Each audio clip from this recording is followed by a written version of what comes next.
Assalamualaikum warahmatullahi wabarakatuh.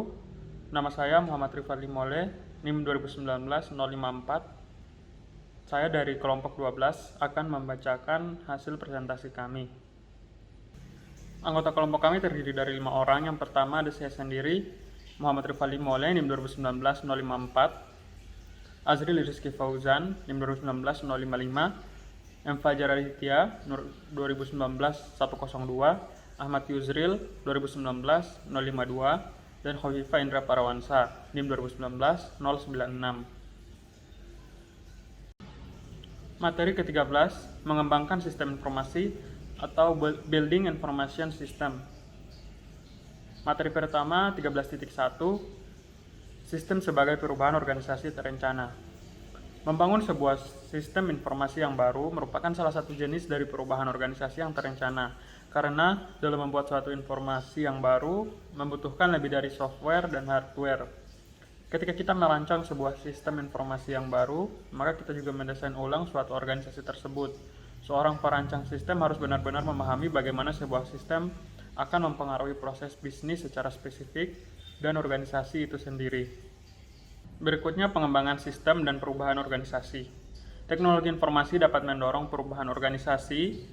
Peraga 13.1 menunjukkan 4 macam perubahan struktur organisasi yang dapat dipengaruhi oleh teknologi informasi. Yang pertama, automation, yang kedua, rationalization, yang ketiga, business process redesign, dan yang keempat, paradigma shift. Masing-masing mempunyai risiko dan penghargaan yang berbeda. Yang paling umum dari teknologi informasi yang dapat mempengaruhi perubahan organisasi adalah automation atau otomatis. Penerapan pertama dari teknologi informasi yaitu membantu pekerja dalam menjalankan tugas mereka agar lebih efektif dan efisien. Bentuk yang lebih dalam dari arti perubahan organisasi yang mengikut automation adalah rationalization of procedures atau prosedur rasionalisasi. Prosedur rasionalisasi adalah pelurusan prosedur standar operasi. Prosedur rasionalisasi biasanya ditemukan dalam program untuk perubahan seri, perbaikan kualitas yang berkelanjutan dalam produk. Tipe yang lebih kuat dari perubahan organisasi adalah business process redesign atau rancangan ulang proses bisnis, di mana proses bisnis adalah menganalisis, menyederhanakan, dan merancang ulang. Prosedur rasionalisasi dan rancangan ulang proses bisnis terbatas pada bagian spesifik dari sebuah bisnis.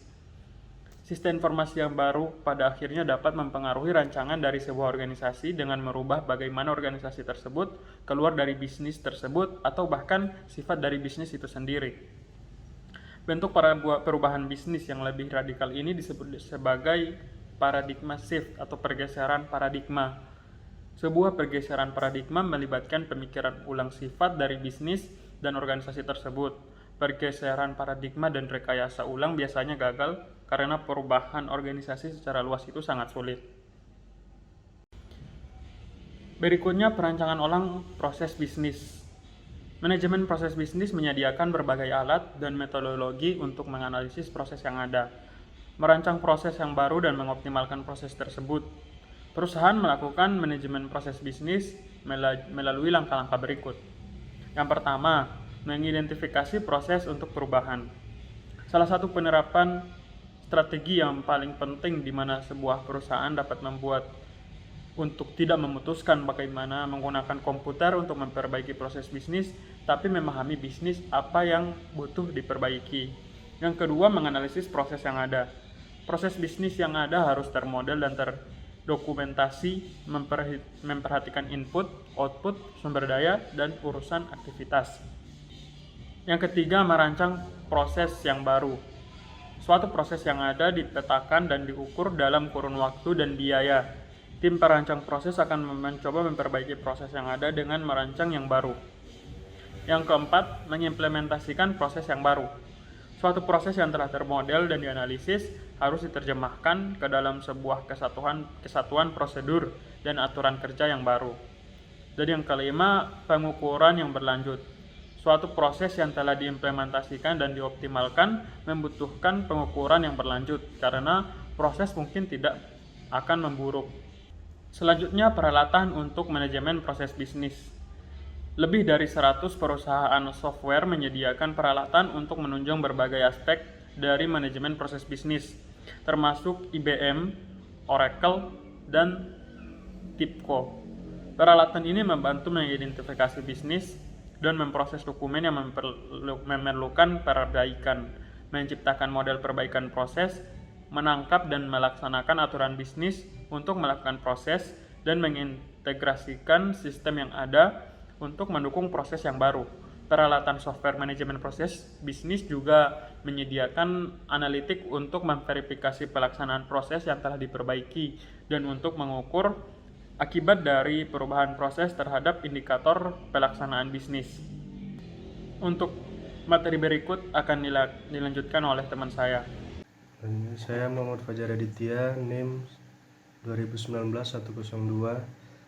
Ringkasan pengembangan sistem. Sebuah sistem informasi dibentuk sebagai solusi bagi perusahaan untuk menyelesaikan berbagai masalah yang dihadapi. Pengembangan sistem adalah kegiatan yang menghasilkan solusi terstruktur dengan aktivitas-aktivitas yang berbeda. Aktivitas tersebut terdiri dari analisis sistem, perancangan sistem, pemrograman, pengujian, konversi, serta produksi dan pemeliharaan. Analisis sistem. Analisis sistem adalah analisis masalah yang diselesaikan oleh perusahaan menggunakan sistem informasi. Pada tahap ini terdiri dari pendefinisian masalah, identifikasi penyebab, pencarian solusi, dan identifikasi kebutuhan informasi yang harus dipenuhi oleh suatu sistem pemecahan masalah. Analisis sistem juga meliputi studi kelayakan untuk menentukan apakah solusi tersebut layak atau dapat dicapai secara keuangan, teknis, dan sudut pandang organisasi, dapat dijadikan sebagai investasi bagi perusahaan, serta apakah teknologi yang dibutuhkan dan para ahli yang dapat menangani sistem ini tersedia. Selanjutnya, perancangan sistem. Analisis sistem akan menggambarkan apa yang harus dilakukan oleh sistem untuk memenuhi kebutuhan sistemnya. Dan perancang sistem akan menunjukkan bagaimana sistem tersebut dapat memenuhi sasaran. Spesifikasi pada sistem tersebut harus terstruktur dan dapat mengatasi sebuah komponen manajerial, organisasi, dan teknologi. Peran pengguna akhir. Yang pertama, kebutuhan informasi pengguna mengendalikan pengembangan sistem. Yang kedua, pengguna harus memiliki kontrol yang baik atas proses perancangan untuk memastikan bahwa sistem yang dibangun sesuai dengan prioritas bisnis dan kebutuhan informasinya.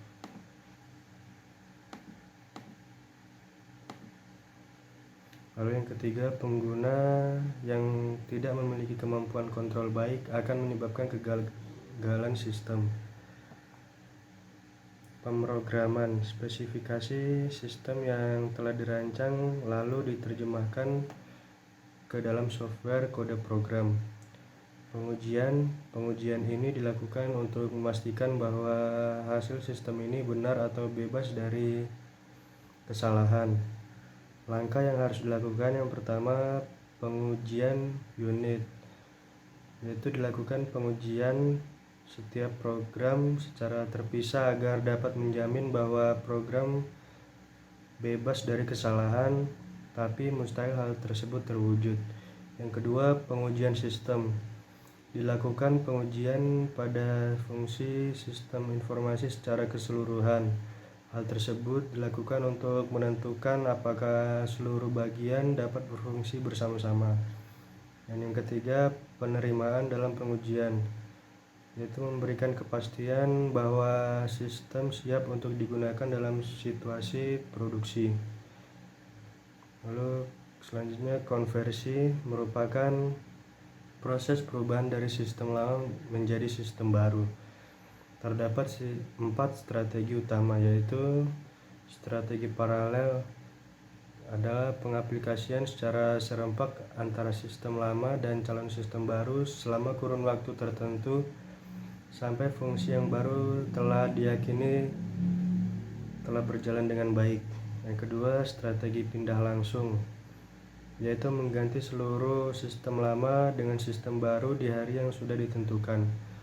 Yang ketiga, strategi studi percontohan, yaitu menjalankan sistem yang baru pada area yang telah ditentukan perusahaan, seperti hanya pada satu departemen. Dan yang keempat, strategi pendekatan bertahap, yaitu menjalankan sistem baru secara bertahap, baik berdasarkan fungsi maupun unit organisasional. Lalu selanjutnya, produksi dan pemeliharaan. Pada tahap produksi ini, sistem akan ditinjau oleh pengguna dan spesialis teknis untuk menentukan dan memutuskan apakah sistem ini perlu direvisi atau modifikasi. Biasanya disiapkan dokumen pemeriksaan pasca implementasi resmi. Perubahan hardware, software, dokumentasi, atau prosedur untuk sistem produksi yang berfungsi memperbaiki kesalahan, memenuhi persyaratan baru, atau meningkatkan efisiensi pengolahan, maka disebut pemeliharaan. Selanjutnya, pemodelan dan perancangan sistem, metodologi terstruktur dan metodologi berorientasi objek. Yang pertama, metodologi terstruktur. Arti terstruktur ini menunjukkan pada teknik yang akan digunakan adalah step by step atau dilakukan secara bertahap. Metodologi terstruktur bersifat atas bawah atau dari umum ke khusus. Perangkat utama untuk mempresentasikan proses-proses sistem dan aliran datanya disebut diagram aliran data atau data flow diagram. Diagram ini menawarkan model grafik logis dari aliran informasi dengan membagikan sistem ke dalam modul-modul yang menunjukkan tingkatan secara rinci. Berikut data flow diagram formal in University Registration System. Terdapat proses spesifikasi yang menjelaskan transformasi yang terjadi di dalam tingkat terendah dari diagram aliran data.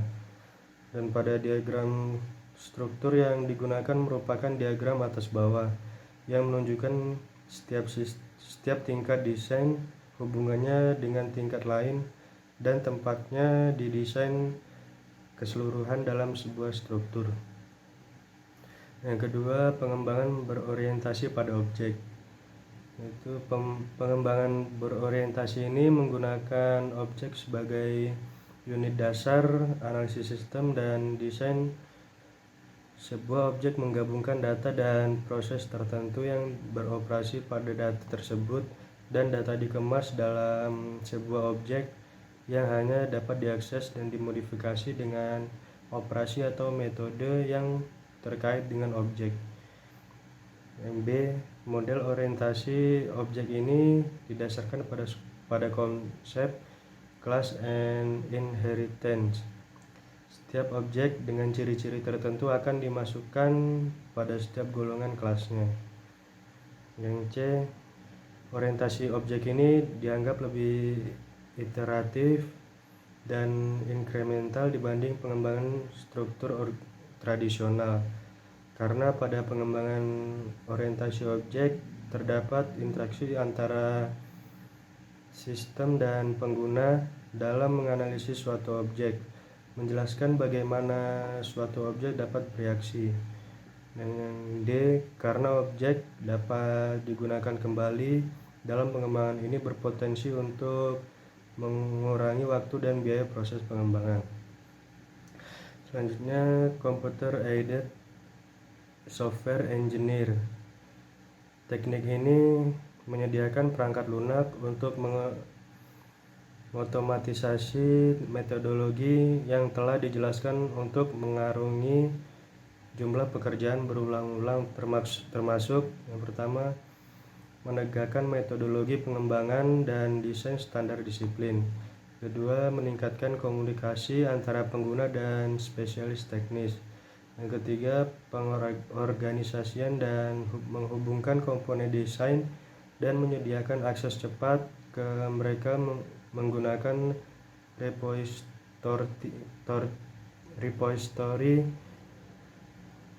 repository design. Yang keempat,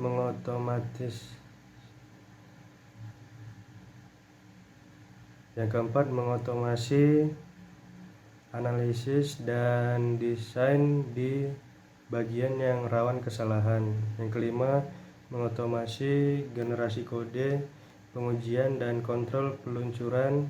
Dalam teknik ini dibutuhkan disiplin pada organisasi agar dapat berjalan secara efektif. Terima kasih. Assalamualaikum warahmatullahi wabarakatuh.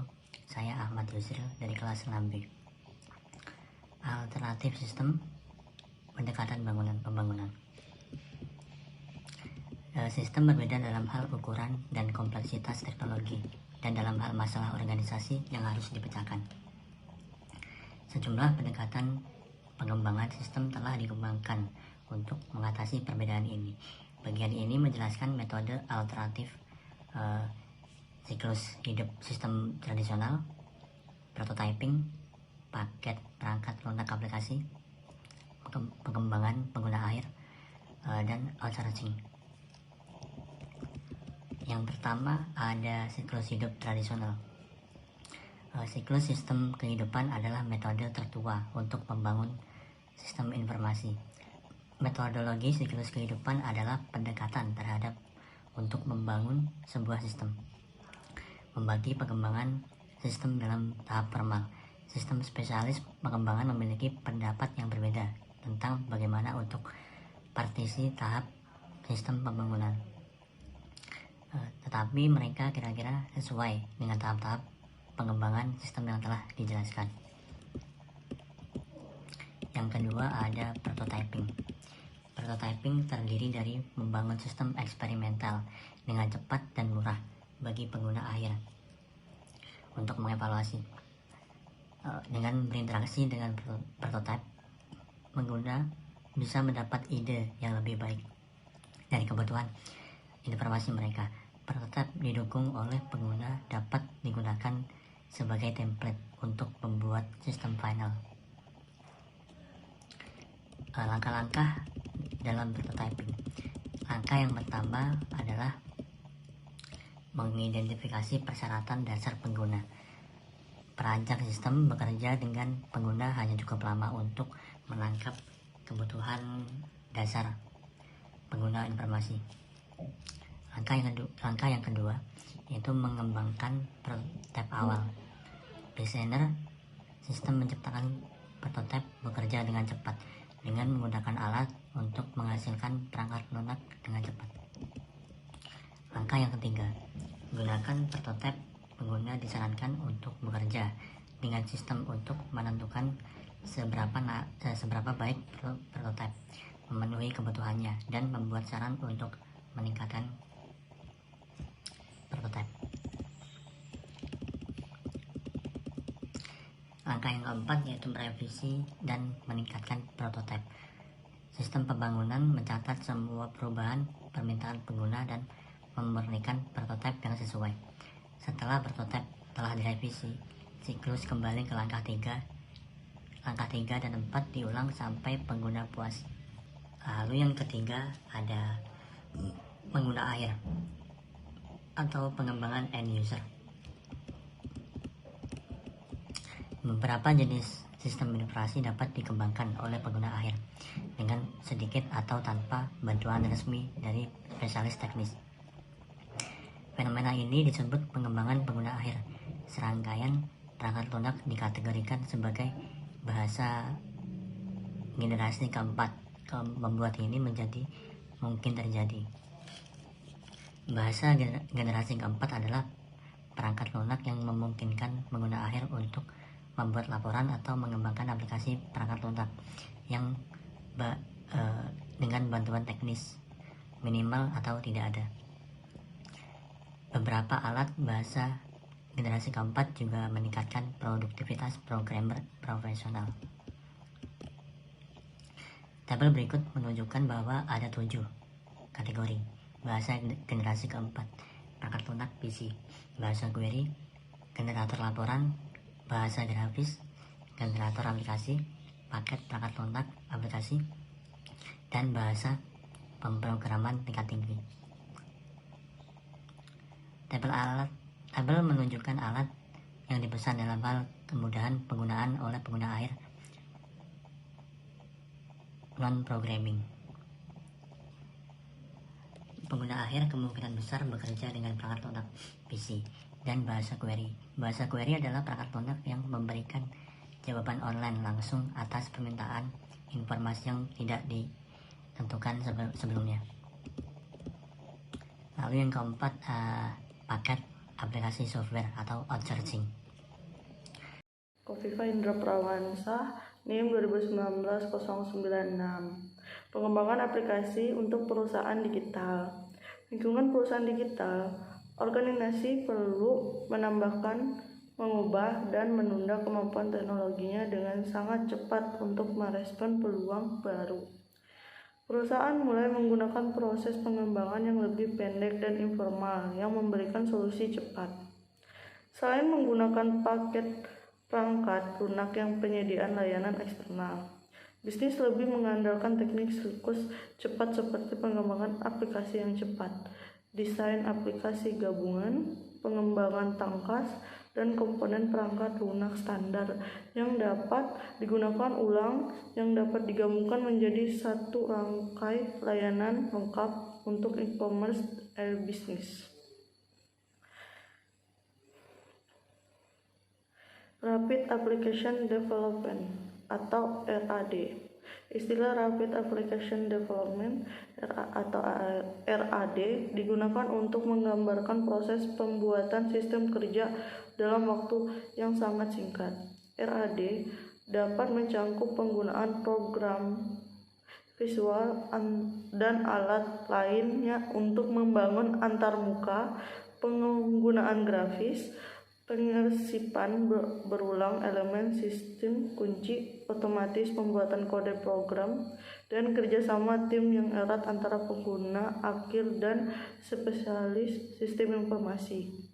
Terkadang sebuah teknik yang disebut Joint Application Design atau JAD digunakan untuk mempercepat pembangkitan kebutuhan informasi dan untuk mengembangkan desain sistem awal. Dirancang dengan benar dan melibatkan penggunaan pada tingkat yang tinggi. Setiap proyek mini dikerjakan oleh tim seolah-olah merupakan proyek yang lengkap, termasuk perencanaan, analisis kebutuhan, desain, pengkodean, pengujian, dan dokumentasi. Perbaikan atau penambahan fungsi baru terjadi dalam iterasi berikutnya karena pengembangan memperjelas persyaratan.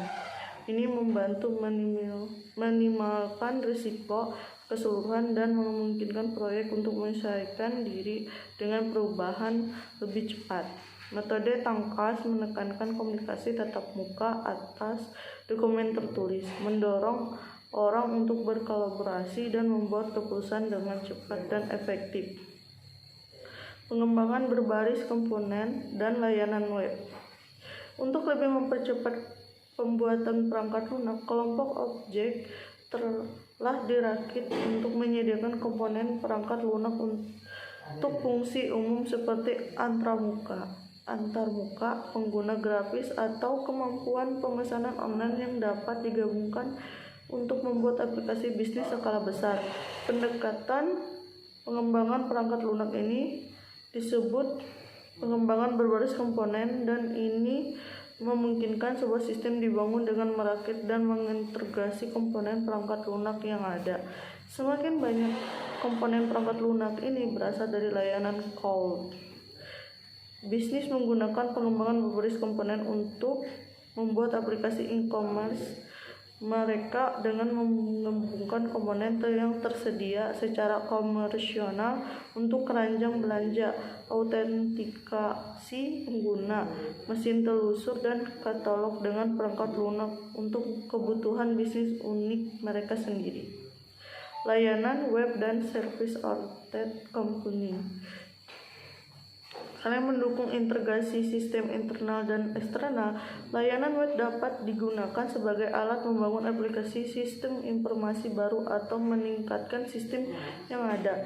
Karena layanan perangkat lunak ini menggunakan seperangkat standar universal, mereka berjanji untuk menjadi lebih murah dan kurang sulit untuk menemukan bersama daripada komponen proprietary.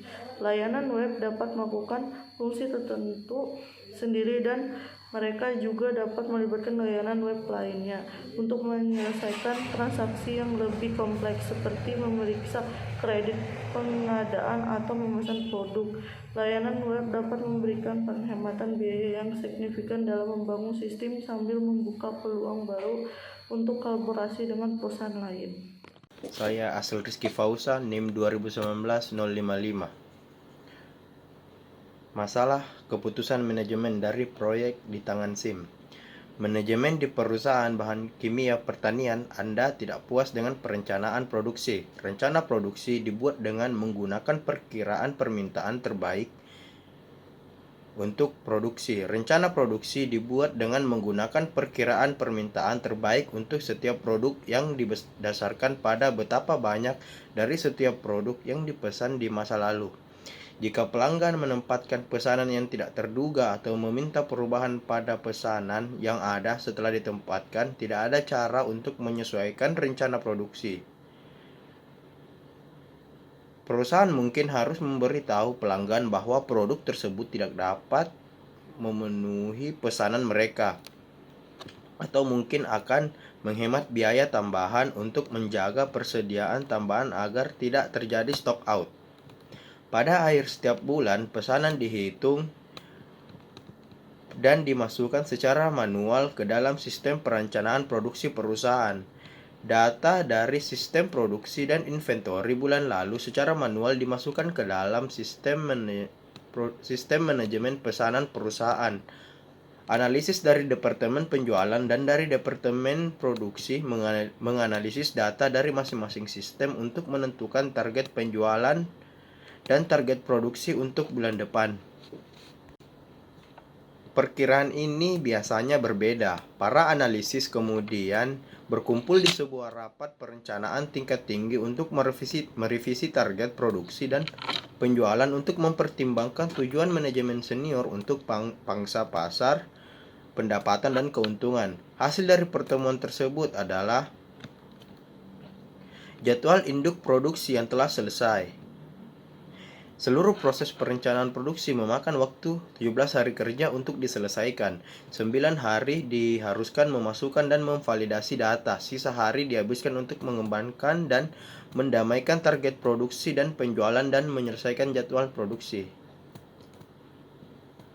Seperti buat diagram proses perencanaan produksi yang ada dan menganalisis masalah yang diciptakan proses ini bagi perusahaan. Dan yang terakhir, bagaimana sebuah sistem perusahaan dapat memecahkan masalah ini dengan cara apa, bisa menurunkan biaya, diagram seperti apa proses perencanaan produksi jika perusahaan menerapkan perangkat lunak perusahaan.